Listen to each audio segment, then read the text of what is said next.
सिर्फ बॉडी है, सर काटा हुआ है। आदमी है या औरत? औरत है सर। लगभग 40-45 के आसपास की उम्र होगी। बॉडी पे एक भी कपड़ा नहीं है। कातिल ने पहले मारा होगा और उसके बाद सर काटा है। बॉडी के स्वेलिंग से लग रहा है कि मर्डर लगभग 15-20 घंटे पहले हुआ। और एक बात सर, बॉडी को एक न्यू ब्रांड सूटकेस में डालकर मीरा रोड स्टेशन के बाहर फेंका गया था। फिर वो बैग यहाँ कैसे आई? सर एक सफाई कामगार वाला है, उसे मिली थी बैग। उसने बैग को खोला था या सिर्फ इन्फॉर्म किया? नहीं सर, खोला भी था। Murder weapon? सर मेरे ख्याल से कातिल ने सर काटने के लिए एक तो चॉपर या करवट का इस्तेमाल किया। सर इसे मिली थी बॉडी। समझते नहीं क्या तुम लोग? हर पॉसिबल तरीके से बताया जाता है, अनजान चीज को मत छू। गलती हो गई सब। वो बैग स्टेशन पे पड़ा था, सोचा उसमें का सामान बेच के 4 पैसा मिलेगा। दलवी इसका स्टेटमेंट ले लो सर। और बॉडी पोस्टमार्टम को भेज दो। शिंदे सर। सारी चौकियों से पूछो कहीं 40-45 साल की औरत की मिसिंग कंप्लेंट आई है क्या? सर। और ये बैग जल्दी से जल्दी फॉरेंसिक लैब भेजो डीएनए टेस्ट के लिए। Okay sir. इसमें कुछ मिला तांडेल? नहीं सर, बैग से भी कोई क्लू नहीं मिला है। एक काम करो, सायन और धारावी के बैग मार्केट में इस बैग का फोटोग्राफ डीलर्स को दिखाओ और पूछो कहाँ कहाँ भेजी गई ये बैग इस ब्रांड की। लेकिन सर ऐसी तो काफी सारी दुकानें होगी। जब तक ये बॉडी आइडेंटिफाई नहीं होती हमारे पास दूसरा कोई क्लू नहीं है। एरिया के सारे मोबाइल वैन्स को इन्फॉर्म करो। बॉडी का सर जल्द से जल्द ढूंढना पड़ेगा। Okay sir.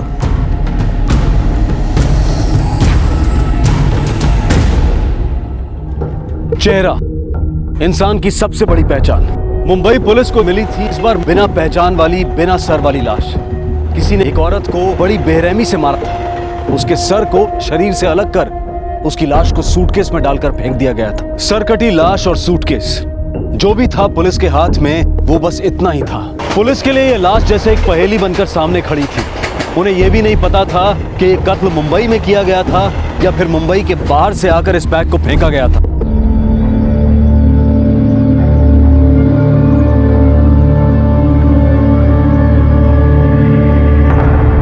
यहाँ पे बहुत बास आ रही है, कहीं और चलते हैं।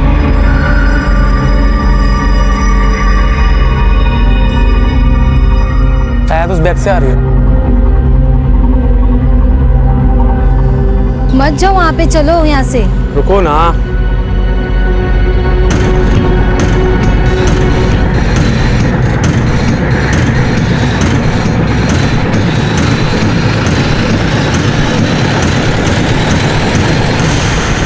दो दिन तक पुलिस उस बैग की दुकान को ढूंढती रही और तभी पुलिस को कुछ मिसिंग कंप्लेंट्स के बारे में पता चला और उनमें से एक की डिटेल्स इस डेड बॉडी के साथ सबसे ज्यादा मैच हो रही थी।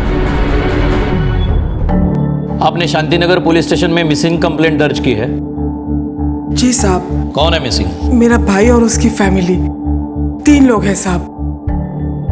मेरा भाई पवन गावित, उसकी बीवी सुमित्रा गावित और उसकी बड़ी बेटी अर्चना 2-3 दिन से लापता है साहब। उन लोगों के मोबाइल भी बंद आ रहे हैं साहब और घर भी बंद है 2-3 दिन से। वो लोग पहले नासिक में रहते थे, अभी 1 ही साल हुआ यहाँ पे आए हैं। ये उसकी छोटी बेटी अदिति है। ये कहाँ रहती है? ये नासिक में रहती है साहब। इसका यहाँ स्कूल में एडमिशन नहीं हो पाया, इसलिए ये वहाँ अपने मामा के पास रहती है। और सुमित्रा की उम्र लगभग 40 और 45 के बीच में। जी साहब। तांडेल, इनको बॉडी आइडेंटिफिकेशन को लेकर जाओ।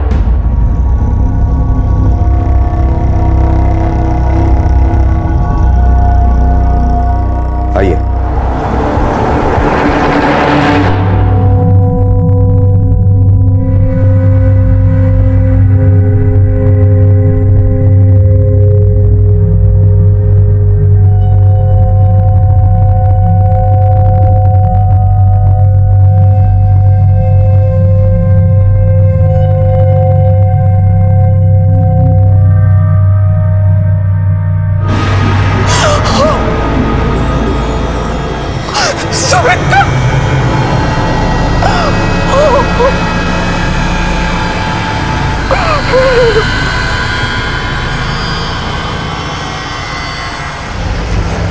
सर बॉडी आइडेंटिफाई हो गई है। ये सरिता जी की भाभी की ही बॉडी है, सुमित्रा गावित। और रिपोर्ट के मुताबिक सर भी बॉडी से मैच हो गया है। अच्छा, तो सरिता को लेकर पवन गावित के घर पहुंचो, कोई ना कोई सुराग जरूर मिलेगा।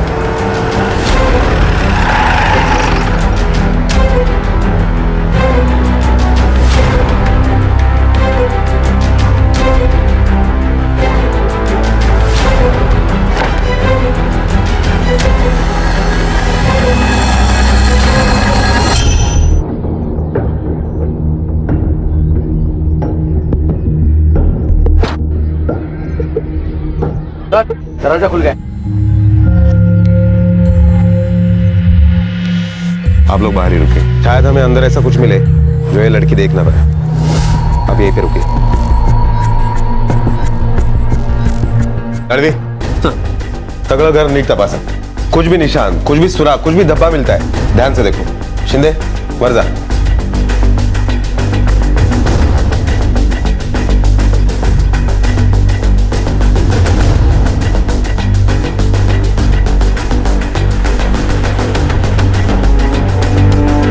हाँ तो नहीं बेटा,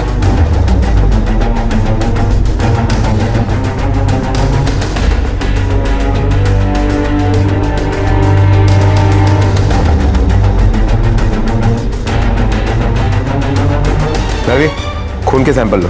सर. शिंदे सर. वर काय मिळालं?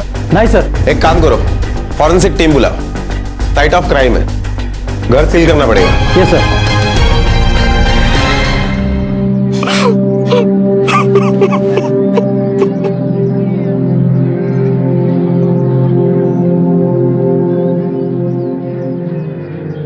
तू का झालं रडायला?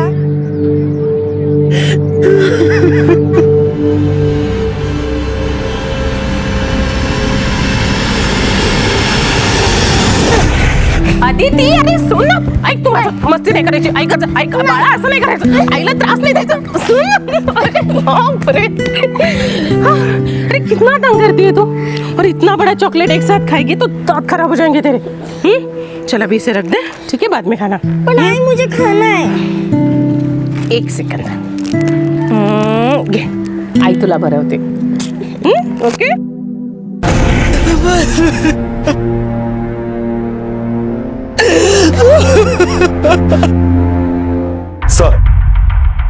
सर पीएम रिपोर्ट के मुताबिक मर्डर 23 तारीख को रात को 11 बजे से लेकर देर रात 4 बजे के बीच में हुआ और मर्डर करने के पहले विक्टिम को नींद की दवाई दी गई थी जो बिना प्रिस्क्रिप्शन नहीं मिली. उनके घर में ऐसा कोई प्रिस्क्रिप्शन मिला? नहीं सर, लेकिन सुमित्रा को घर पर ही मारा गया और मारने के बाद उसका सर काटकर प्लास्टिक बैग में भरकर कहीं अलग जगह पर फेंक दिया गया और बॉडी सूटकेस में भरकर कहीं अलग जगह पर फेंक दी गई. मुझे लगता है तांडेल, हमें उस सरिता से बात करनी पड़ेगी. कुछ ना कुछ तो हुआ है इस परिवार में जिसकी वजह से ये कत्ल हुआ है. बच्ची को आइसक्रीम वगैरह कुछ खिलाना. जाओ बेटा, ये आंटी आपको आइसक्रीम खिलाएगी.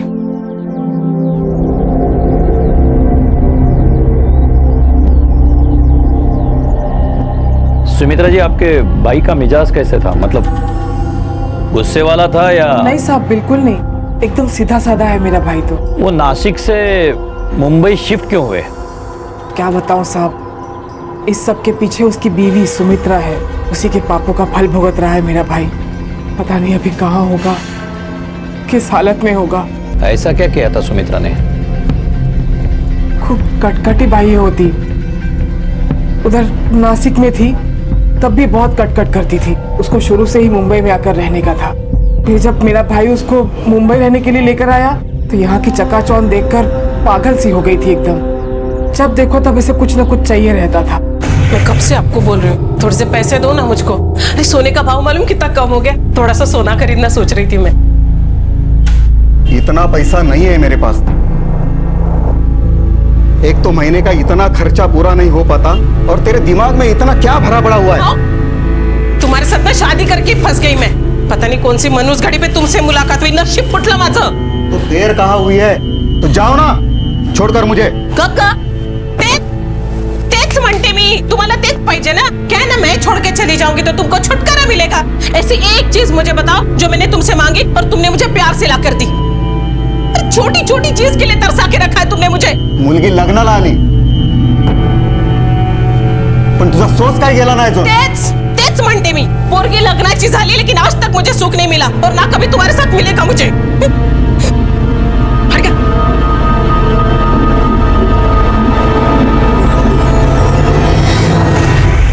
उस दिन मुझे मेरे भाई के लिए बहुत दुख हुआ साहब.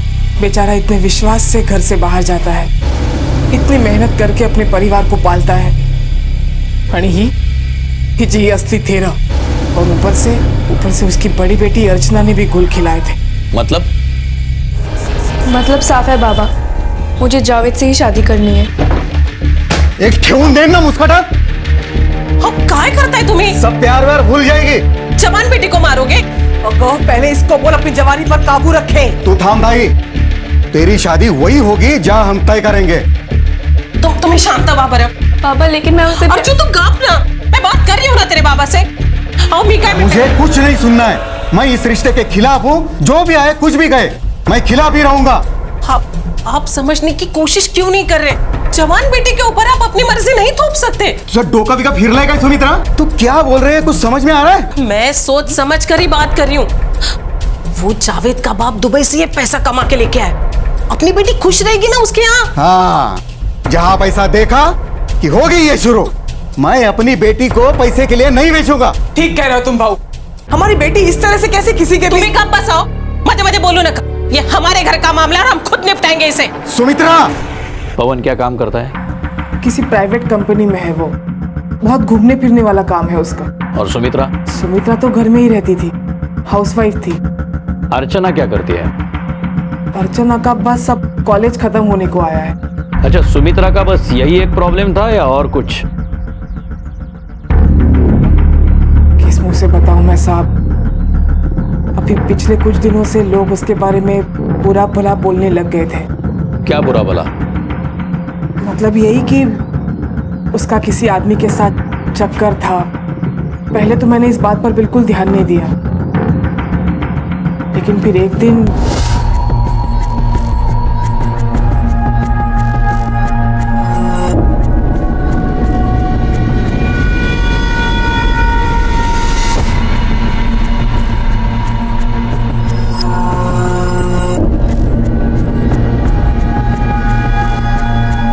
वो बंदा कौन था? जिग्नेश पंड्या नाम का कोई छोटा मोटा बिल्डर है इसी एरिया का।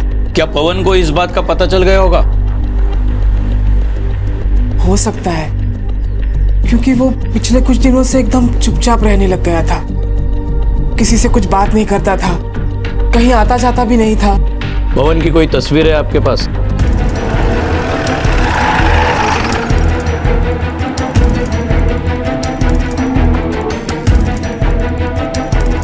हाँ साहब, ये बैग्स इसी दुकान के हैं। कब खरीदा था? देखिए सर, 22 तारीख को ऐसे 3 बैग्स खरीदे गए। किसने खरीदे थे? यानी उम्र क्या होगी उनकी? अब करीबन 25-26 के आसपास उम्र होगी। अच्छा, वो कौन सी भाषा बोलते थे? मराठी। कुछ गाड़ी वगैरह लाए थे? पता नहीं साहब। दिखने में कैसे थे? अब साहब, हर रोज दुकान में इतने लोग आते हैं तो मैं उनके बारे में कैसे बता सकता हूँ। और वो 2 बंदे थे साहब, और उनको साइज में सबसे बड़ा बैग चाहिए था। देखिए सर, बहुत बढ़िया बैग है सर। याच्यापेक्षा मोठी बॅग आहे? इससे एक साइज और बड़ा है ना, दिखाइए। ये देखिए सर, 45 किलो का कैपेसिटी इसका। अशा 3 बॅग पाहिजे। 3 बैग्स, ओके सर, मैं मंगवाता हूँ अभी गोडाउन से। हेलो मुन्ना, हाँ, अपने गोडाउन में से सबसे बड़े 2 बैग्स लेके आना। साहब, उनको थोड़ी देर रुकना पड़ा क्योंकि मेरे पास वैसे 3 बैग्स नहीं थे, तो मैंने लड़के को गोडाउन में भेज के और 2 बैग मंगवाए। और साहब, उसमें 1 बैग डिफेक्टिव भी था। मैंने उनसे कहा कि मैं आपको कल अच्छा बैग मंगवा के देता हूँ, लेकिन वो बोले कि मुझे तुरंत चाहिए। फिर साहब, मैंने वो डिफेक्टिव बैग कुछ सोल्यूशन लगा के दे दिया।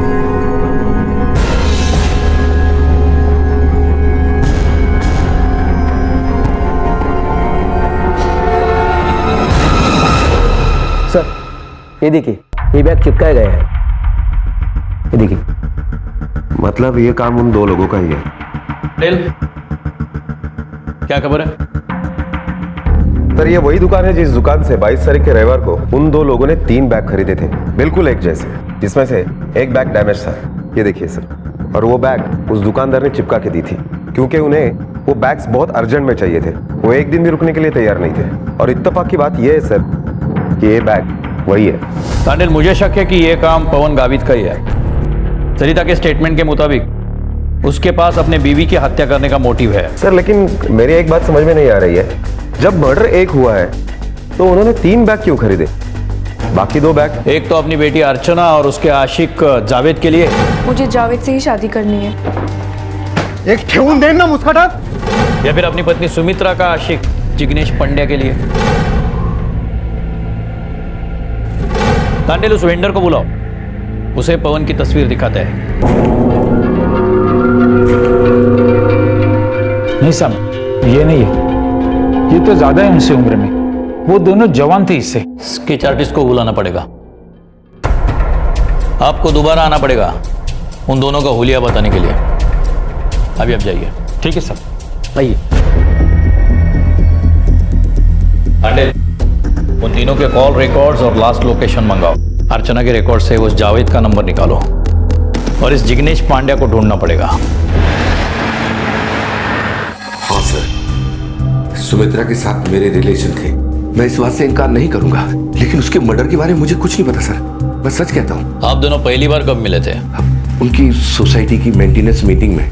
मैं उस सोसाइटी का बिल्डर था और इसी वजह से मेरा अक्सर वहां आना जाना लगा ही रहता था. 3-4 बार मेरी वही मुलाकात हुई और एक दिन अचानक वो मेरे ऑफिस में आ गई. तकरीबन 9 बजे का टाइम था. मेरा स्टाफ जा चुका था और मैं भी बस जाने की तैयारी में ही था. आप यहाँ इस वक्त कोई खास काम? नहीं, कुछ खास नहीं. क्यों आप निकल रहे हैं क्या? ऐसी कोई बात नहीं. आइए ना अंदर प्लीज. जी आइए.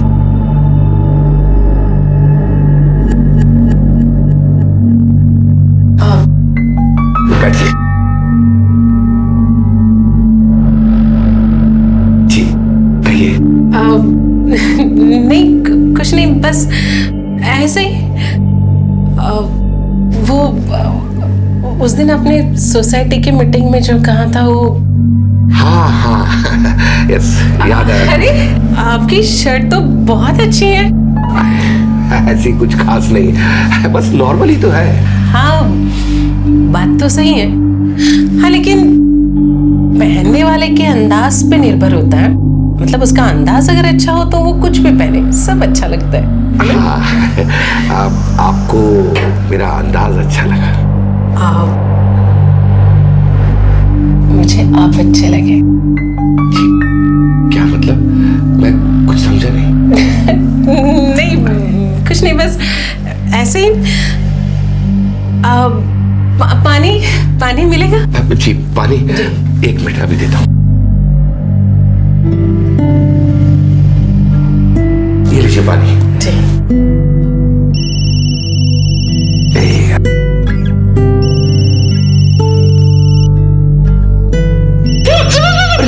क्या हुआ? देखिए ना, मेरी साड़ी भीग गई है.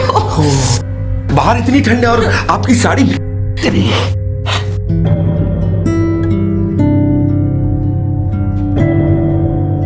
जब आप मेरे इतने करीब हैं तो मुझे ठंड कैसे लगेगी? उस रात में अपने आप को रोक नहीं पाया और फिर हमारी मुलाकातें बढ़ती गईं. वो अपनी शादी से खुश नहीं थी, मुझसे सुख चाहती थी. वो कुछ दिनों पहले मेरी बीवी को इसके बारे में सब पता चल गया. मैंने जैसे तैसे उसे समझाया, उसे मनाया और सुमित्रा से मिलना जुलना बिल्कुल बंद कर दिया. आप चाहे तो मेरी बीवी से पूछ सकते हैं. सच कहता हूं साहब, मुझे कुछ नहीं पता. मैं उसके बारे में कुछ नहीं जानता.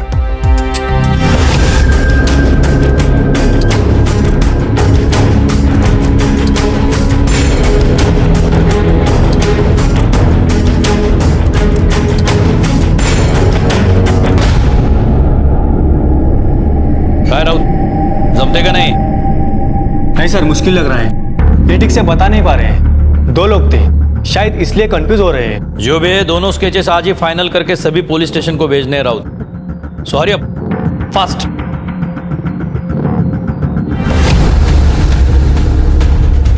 सर ठीक है.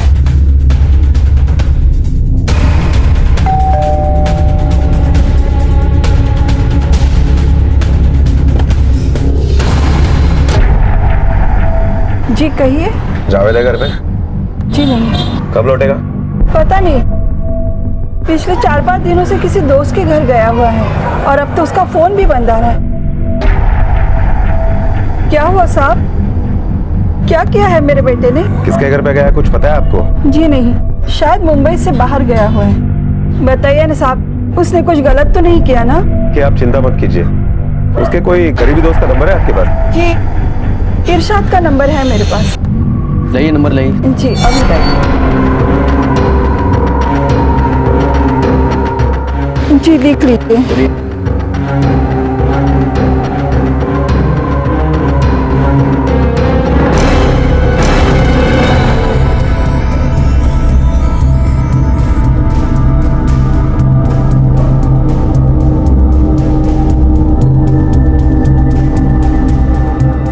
जावेद को कब से जानते हो? बचपन से जानता हूँ साहब। जहाँ कहीं भी जाता होगा तुम्हें तो बता के जाता होगा ना? नहीं साहब, इस बार कुछ नहीं बता के गया। अर्चना को जानते हो? जी हाँ, दोनों एक दूसरे से मोहब्बत करते हैं, पागलों की तरह। कब से चल रहा है इन दोनों में चक्कर? साल भर से शायद। अर्चना और उसके घर वालों को जावेद ने कमरा दिखाया था। एजेंट है क्या वो? हाँ साहब। तो अर्चना के बारे में भी सबसे पहले तुम्हें ही बताया होगा ना? नहीं साहब, कुछ भी नहीं बताया था। मैंने पहली बार दोनों को एक साथ देखा था और तब जाकर उसने सॉरी बोला।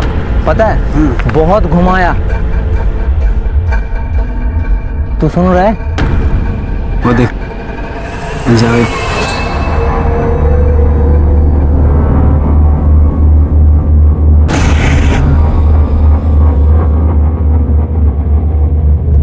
उसके बाद कभी कोई बात हुई तुम्हारी उसके साथ? हुई थी ना साहब।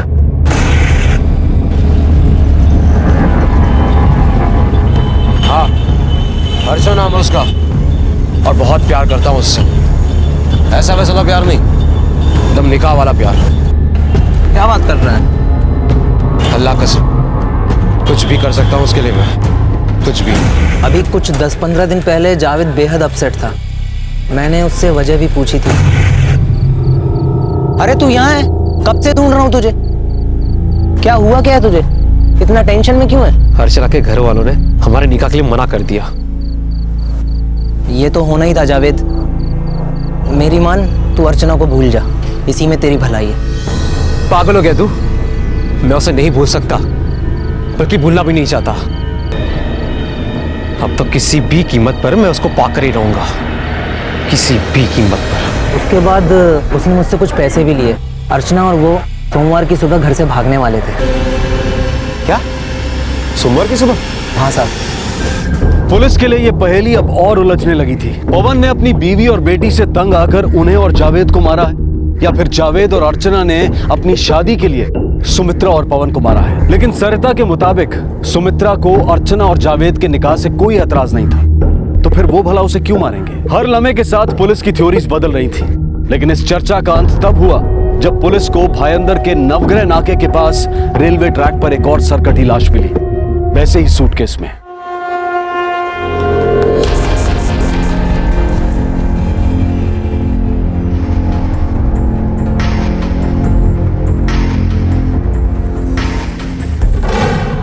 सर, आदमी की बॉडी है। पोस्टमार्टम रिपोर्ट अभी आनी बाकी है, लेकिन मेरे ख्याल से ये आदमी लगभग 45-50 के बीच का होगा। सर, मर्डर फिर से उसी तरह से किया गया है। मारने के बाद सर काटा गया है और बॉडी को उसी तरह की सूटकेस में भरकर फेंक दिया गया है। बॉडी पे कोई निशान? हाँ सर, हाथ पर ओम का निशान है। सरिता को कॉल करो और उसे पूछो कि कहीं पवन के हाथ पे ओम तो नहीं है।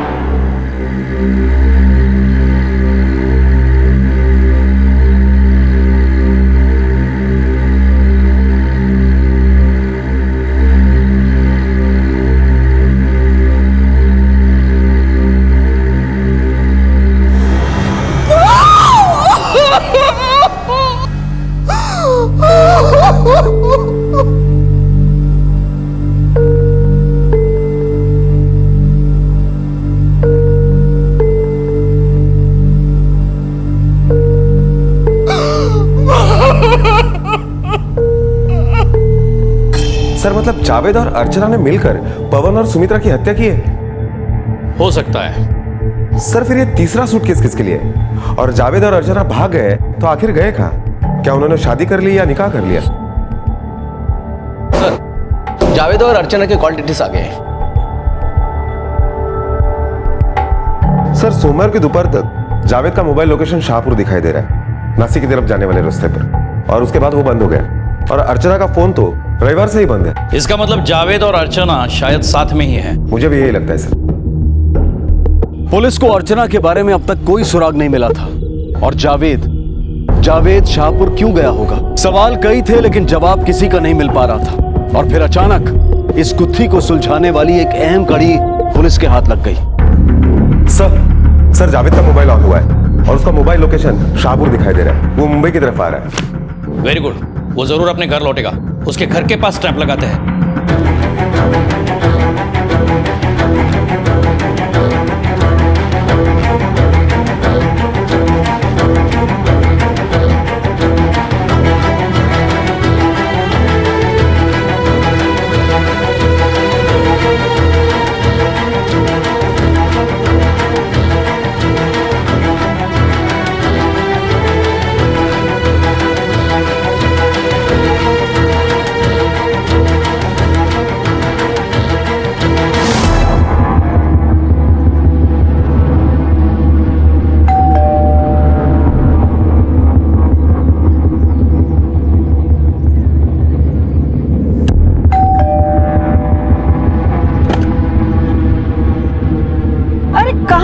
इतने दिन तेरा फोन भी बंद आ रहा था।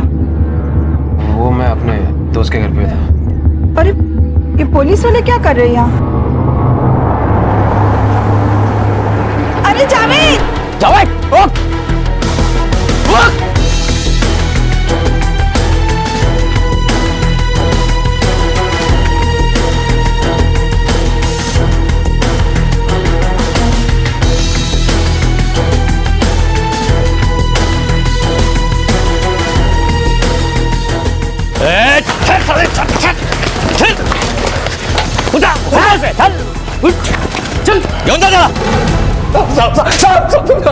इतने दिन कहा था? शाहपुर में था। मर्डर करके शाहपुर में छुप गया था ना? मैंने किसी का मर्डर नहीं किया साहब। मर्डर नहीं किया? फिर शाहपुर में क्या लुका छुपी कर रहा था? नहीं साहब, मैं एक लड़की से शादी करने वाला था। हमारा प्लान बना था भाग के शादी करने का। हाँ पता है, अर्चना नाम है ना उसका? हाँ साहब, आपको कैसे पता? जिसे प्यार किया था उसे ही मार डाला, उसका भी सर काटा क्या? क्या आप बोल रहे साहब? मैंने किसी को नहीं मारा साहब। हमें देख के भागा क्यों? साहब मैं बहुत डर गया था। मैंने बहुत सारे लोगों से पैसा उधार लिया था। मुझे लगा आप लोग उसी सिलसिले में आए हो। बहाना अच्छा है। अर्चना कहाँ है बता, चल बता। मुझे नहीं पता वो कहाँ है, बल्कि मैं खुद हैरान हूँ कि वो उस दिन क्यों नहीं आई थी। मतलब साहब, सोमवार की सुबह हम भागकर शादी करने वाले थे। मैंने पैसों का सारा इंतजाम करके रखा था। मैं बहुत देर तक उसका इंतजार कर रहा था, वो नहीं आई। उसको कांटेक्ट करने की बहुत कोशिश की पर उसका फोन बंद था। फिर मुझे गुस्सा आया और उसके घर गया। तो गुस्से में उसके माँ बाप को मार डाला? नहीं साहब, मैंने किसी को नहीं मारा। घर गया तो घर पे ताला लगा था। फिर मुझे बहुत बुरा लगा। मैंने कभी सोचा नहीं था वो मुझे ऐसे धोखा देगी। फिर शाम में शाहपुर गया, दोस्त के साथ दारू पी रहा था। तो तेरा कहना है 2 हफ्ते तो दारू पी रहा था? हाँ? नहीं साहब, मैं घर के लिए निकला तो रास्ते में पुलिस वालों ने मुझे ड्रिंक एंड ड्राइव केस में पकड़ लिया। Drink and drive? फिर गाड़ी कहाँ है? साहब दोस्त की गाड़ी चला रहा था। 10-12 दिन शाहपुर पुलिस स्टेशन में था। अम्मी को तकलीफ ना हो इसलिए उनको कुछ भी नहीं बताया। एक दोस्त ने बिल पे रिहा किया। सर शाहपुर पुलिस स्टेशन में फोन लावून चौकशी करा। हो सर। साहब मैं सच बोल रहा हूँ।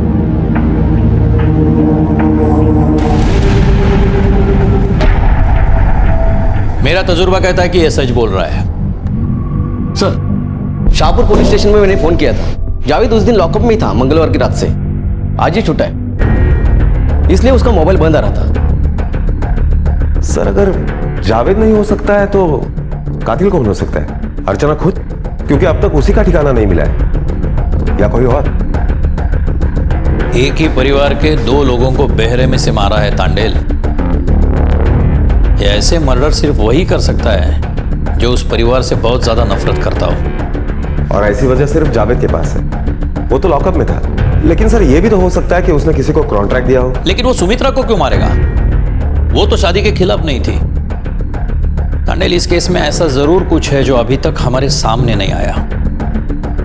वो छोटी बच्ची अदिति, वो किसके पास है? सर उसकी बुआ के पास, सरिता के पास। लेकिन सरिता की हालत इतनी अच्छी नहीं है कि वो उसे पाल सके। उम्मीद है कि अब तक कातिल ने अर्चना को ना मारा। प्लीज मुझे छोड़ दीजिए, मुझे अपने भाई बाबू के पास जाना है। प्लीज मुझे छोड़ दीजिए, मैंने तो क्या बिगाड़ा है? प्लीज छोड़ दीजिए मुझे। विदाई के वक्त हर लड़की ऐसी ही रोती है। अब तेरे आई बाबा का घर तेरा नहीं रहेगा बेटी, अब यही तेरा घर है। हाँ? ले खा ले। तुझा तो इतना प्यार से समझा रही हो, समझ में नहीं आता। रुक, तुझे बराबर करती हूँ। रुक, तुझे ना। वो औरत कौन थी और उसने अर्चना को क्यों अगवा कर रखा था? आखिर क्या वजह थी इस सब के पीछे? बेचारी अर्चना तो ये भी नहीं जानती थी कि उसके माता पिता की हत्या हो चुकी थी, पर कौन कर रहा था ये सब और क्यों? नहीं साहब, कोई अंदाजा नहीं। आपके पड़ोस में 2 लोगों को मारा गया, जान से मारा गया, और आपको कुछ सुनाई नहीं दिया? उस दिन संडे था और इंडिया का क्रिकेट का मैच चल रहा था, पूरा मोहल्ला उसी में मशगूल था साहब। अच्छा एक बात बताइए, पवन का या फैमिली के किसी भी मेंबर का किसी के साथ झगड़ा, कुछ बोलाचाली हुई थी? नहीं साहब, ये लोग अभी अभी यहाँ रहने आए थे, लेकिन ये लोग गायब होने से पहले करीबन हफ्ता भर पहले मैंने जोर जोर से झगड़े की आवाज जरूर सुनी थी।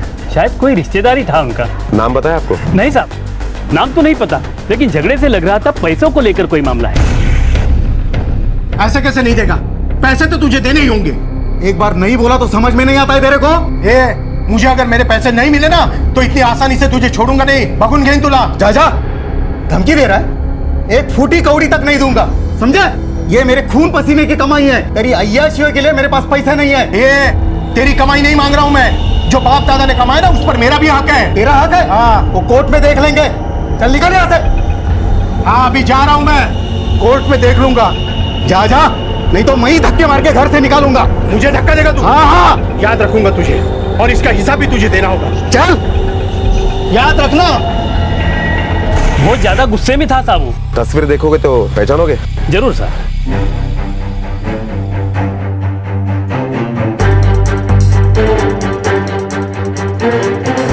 यही एक फोटो है साहब मेरे पास। इसमें सब लोग हैं, सगे, चचेरे, भाई बहन, बुआ के बेटा बेटी, सब लोग हैं। इसमें से किसका आना जाना था पवन के घर पे? ज्यादा तो किसी का नहीं। और जो लोग इनमें नहीं है उनकी तस्वीर मिलेगी? मुश्किल है साहब, पवन के घर और किसी का इतना आना जाना नहीं है।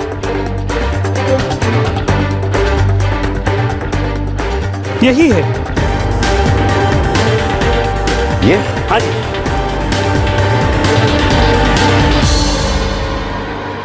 ये तो किशोर है, हमारा चचेरा भाई, नासिक में रहता है ये। कत्ल के 1 हफ्ते पहले वो यहाँ पर आया था और पवन के साथ उसका झगड़ा हुआ था।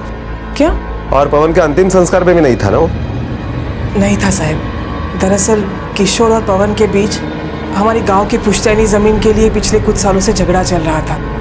यहाँ तक कि दोनों कोर्ट कचहरी पहुँच गए थे। केस अभी आखिरी पड़ाव में है। वकील का कहना है कि केस पवन जीतेगा। आद्या, बाबा क्या जीतेंगे?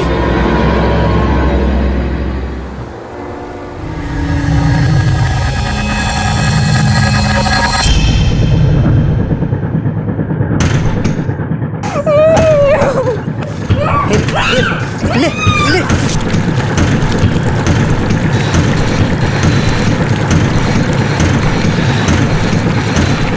ले।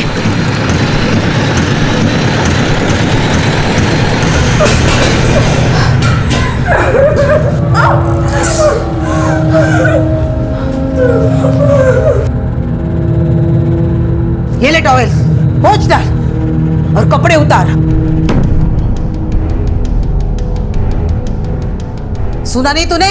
बहरी हो गई? कपड़े उतार, कपड़े उतार, कपड़े उतार।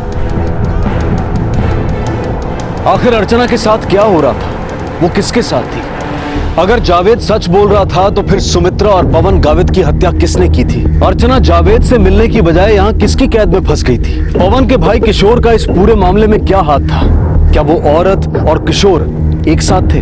और सबसे बड़ा और अहम सवाल, अर्चना की शादी आखिर किससे करवाई जा रही थी? इन सभी सवालों के जवाब हम आपको देंगे कल रात 10:30 बजे इस केस के दूसरे और आखिरी भाग में। आपसे फिर मुलाकात होगी, तब तक अपना और अपने परिवार का ख्याल रखें और देखते रहें क्राइम पेट्रोल डायल 100। सबक एक को सीख हम सबको। जय हिंद। इस तरह के और भी एपिसोड देखने के लिए हमारे चैनल को सब्सक्राइब करें और बेल आइकन दबाना ना भूलें।